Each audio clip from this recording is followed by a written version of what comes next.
Harris, who was extremely helpful last week and again today with moving the process forward. A young lady named Harris was here, who's originally from East St. Louis. She's a communications specialist with the governor's office in the room and helping to make a difference in this whole situation. Individuals who were on the phone were several different members of the legal team of the governor's staff. Those are individuals who understand the legal background that has to go into making decisions and what you can actually work with from a legal parameter standpoint. Okay, so you had Amy Snyder also, right? Right, Secretary Schneider was on the call as well from the Department of Transportation. I just have a question. I was born in 1980, probably years after the Civil Rights Movement, and I don't know, it just seems to me after all the accomplishments in regards to having a black president, a black on the Supreme Court, we are still talking about race.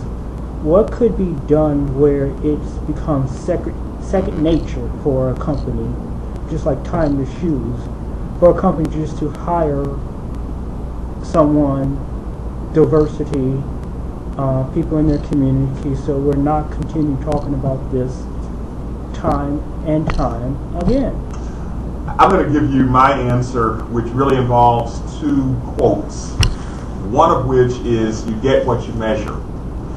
That's in anything that you do.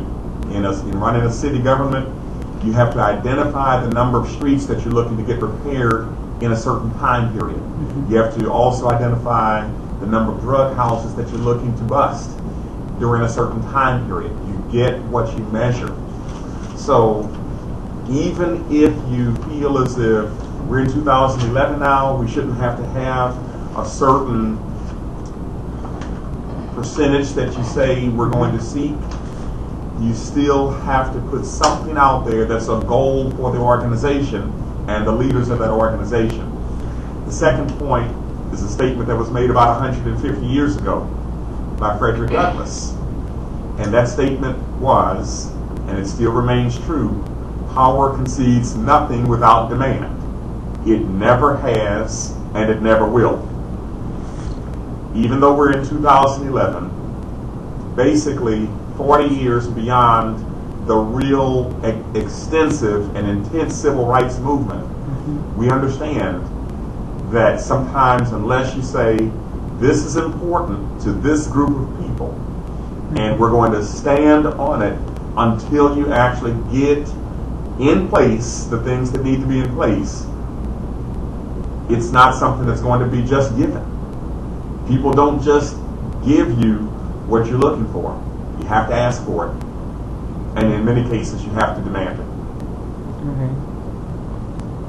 And I don't want to dwell on any of the problems, but what were, quickly some of the things that you're still hopeful they'll work on, as far as I got with some of the things you had mentioned. Still a few tweaks in there, but some of the bigger stuff has been covered. Well, I think that one of those things is the work with the unions. And I'm going with a real broad stroke item there, but we recognize that getting the unions to insist on minority participation coming out of the union halls and going into the contractors is something that you have to push, and you have to push from several different directions, because it's really easy to simply say, let me just send out the same guys that I'm used to sending out, and used to calling those guys from home, and just leave these other guys on the bench. But these other guys happen to be my buddies.